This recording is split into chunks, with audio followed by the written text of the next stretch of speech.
તો અરવલ્લીમાં મોડાસાના ડોક્ટર કંપા ગામના ખેડૂતોમાં વિરોધનો વંટોળ ફેલાયો છે। એગ્રીમેન્ટ ન કરેલા ખેડૂતોની જમીન કબજે કરી દેવાતા ખેડૂતો આકરા પાણીએ જોવા મળ્યા। 400 વીઘામાં રહેલ સોલર વીજ પ્લાન્ટનો વિરોધ કરવામાં આવ્યો છે। ખાનગી કંપનીએ સોલર પ્લાન્ટ લગાવ્યા બાદ ગામ લોકો મુશ્કેલીમાં મુકાયા છે।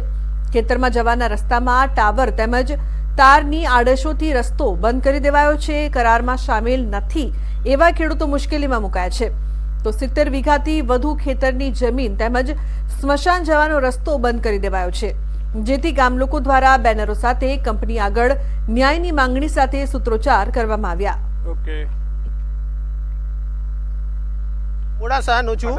અમારા ત્યાં સોલાર મહિન્દ્રા સસ્ટેન કંપની આવેલી છે, તે વિધાઉટ રીસર્વે કર્યા વગર અત્યારે કામ કરી રહી છે। જે અત્યારે સ્થળ ઉપર અમે ગાંધીગીરી કરી રહ્યા છીએ, પણ અત્યારે જે મહિન્દ્રા સસ્ટેન કંપનીનું જે કામ ચાલી રહ્યું છે એ ફૂલ સ્વિંગમાં ચાલુ છે, વિધાઉટ એને ઓર્ડર વગર ચાલી રહ્યું છે। એના માટે અત્યારે અમે ગામજનો અને આજુબાજુવાળા જે રહીશો છે એ અમે સાથે ભેગા થઈને અત્યારે અમે વિરોધ કરી રહ્યા છીએ। સંગઠન દ્વારા હું સરકારશ્રીને એક વિનંતી કરું છું કે આ ખેડૂતોને અન્યાય ના થાય અને ખેડૂતોને ન્યાય મળે। સરકાર વિકાસ કરે છે એમાં અમે રાજી છીએ, પરંતુ ખેડૂતોના ભોગે ખેડૂતોને અન્યાય થાય એ માટે અમે ખેડૂતોને સપોર્ટ કરીશું અને ખેડૂતોના જોડે રહી અને ખેડૂતોને ન્યાય આપે। સરકારને પણ વિનંતી છે કે અધિકારીઓને મોકલીને સ્થળ તપાસ કરીને આનો ન્યાય આપે। અમારે અત્યારે રહેવા માટેના જે ઘર જે સ્થળ છે એ બધા ઉપર કબજો કરી લીધો છે। જવાના રસ્તા માટે ઘાસચારા માટે અમને રસ્તા ઉપર જવાની પણ તકલીફ પડી રહી છે અને અમને તો બહુ સમસ્યા છે। એટલે સરકારશ્રીને વિનંતી છે કે અમને થોડીક મદદ કરે, અમને ન્યાય અપાવે। તો ભાવનગરમાં પ્લાસ્ટિકનું કાપડ, પાટી, દોરી, દોરડાના ઉદ્યોગ સાથે સંકળાયેલા શ્રમિકો મુશ્કેલીમાં મુકાયા છે।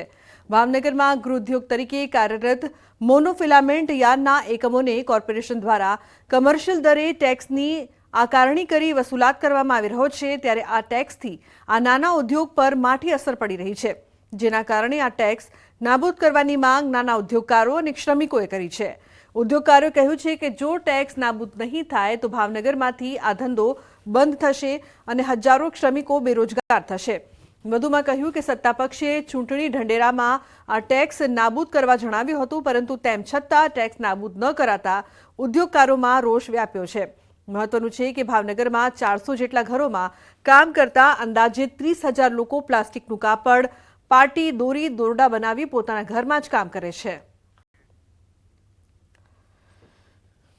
પરિસ્થિતિ પ્લાસ્ટિકમાં મંદી હોય, પહેલા અમારા કારખાના 24 કલાક હાલતા હતા, હાલ 8 થી 12 કલાક પૂરું હાલતા નથી।